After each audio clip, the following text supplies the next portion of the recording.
Hi, Jen Bright here. I'm going to show you today how to make water kefir. We really like water kefir because it's a good probiotic beverage, which is really good for your belly, which helps with digestion. And if you get your digestion going good, then you have a good immune system. So here is how we make water kefir. So this is a batch that I've already made some water kefir out of. I'm just going to show you the process here. So you're going to pour it in here, and it's important to use a plastic strainer because if you use metal, that will kill your grains. So you want to always use plastic with the grains. Let's get those out here. And I'm just going to show you. See, these are the water kefir grains, and they're just called grains just because of how they're shaped. They're shaped like little grains. There's no actual grains in here. Set that aside for now. And then we're going to start our new batch.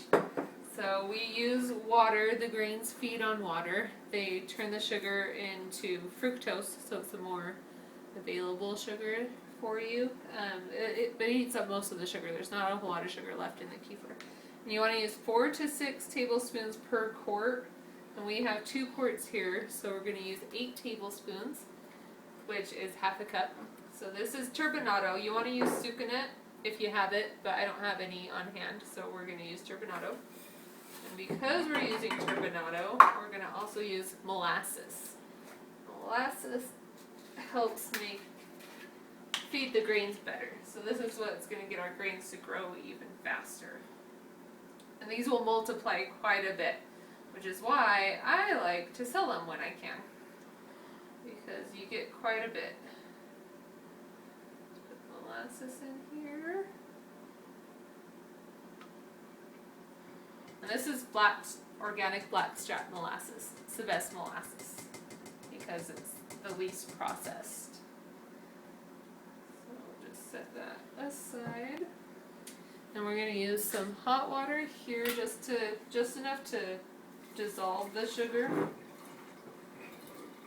in the molasses.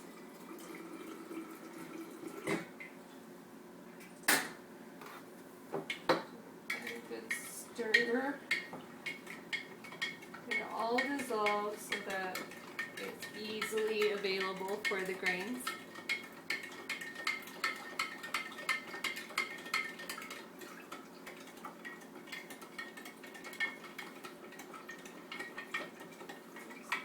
And it dissolves really fast.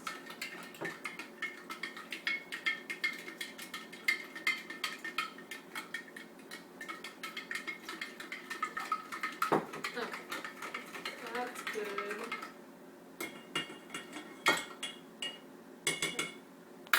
And then we're going to fill the rest up with cold water. And we're doing this so that it's not too hot for the kefir grains, because you'll kill the kefir grains if you have the water that's too hot. So then we're going to leave a little bit of room for the grains. So fill it to right there. And then we will make sure it's not hot at all. So we're going to add the grains.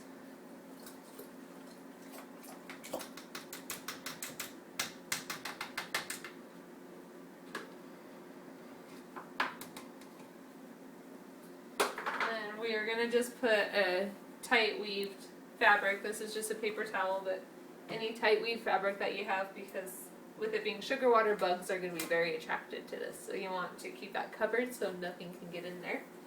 Then you're just going to let that sit on your counter for 1 to 2 days. I'm probably going to let it sit for 2 days.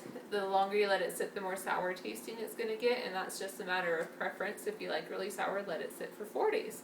Just after 1 day, just taste it and see if it's the flavor that you like.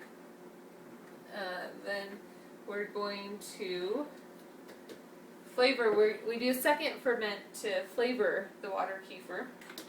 So this is going to be our second ferment. So this is the kefir that we had already made. And this one sat for 2 days. And then I like using these glass bottles. We just reuse glass bottles, and I like them mainly because these bottle stoppers work with them. And these are airtight, so you're going to get the fizziness of the water kefir. But once the pressure builds up, these will actually just pop off.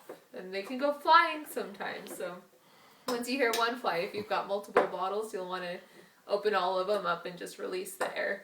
And the reason why I like that is because I've done this in mason jars before, and it actually broke the mason jar because there was so much buildup of air from the fizziness. So this is a really great new way to do it to where I don't have to worry about glass breaking. So we're just going to fill this up here.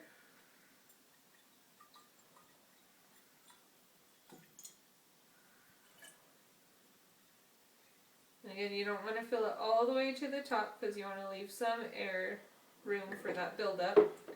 We'll do it to there. And this one I'm going to flavor with strawberries. So I'm going to use fresh strawberries. You can use dehydrated fruit, fresh fruit,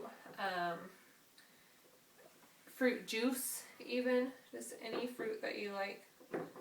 So I filled it up too much. I'm just going to let some of that out. Gotta make room for the fruit. Just going to add a few pieces, and again, this is according to your preference, just how much flavor you want in there. This is probably the equivalent of 1 strawberry, maybe 1.5. I cut up 2 and didn't use quite all of it. So then we're going to put the top on and let that sit on the counter for, again, probably 2 days. And again, according to how you like it, after 2 days, just take a sip and see if it's the flavor that you like. And then after that, you can put it in the fridge, and then that fizziness won't build up near as much, and the fermentation will slow way down. So it'll last in the fridge for a while. And then here we have some second fermented. Did you hear that pop? If you didn't, it popped a little bit. This is stuff that we had in the fridge. And this one I made with pineapple juice. I love pineapples. So this is our kefir. You can see it's a little bit fizzy. And then this is just good to drink a glass a day. Delicious. Thanks for watching. Did this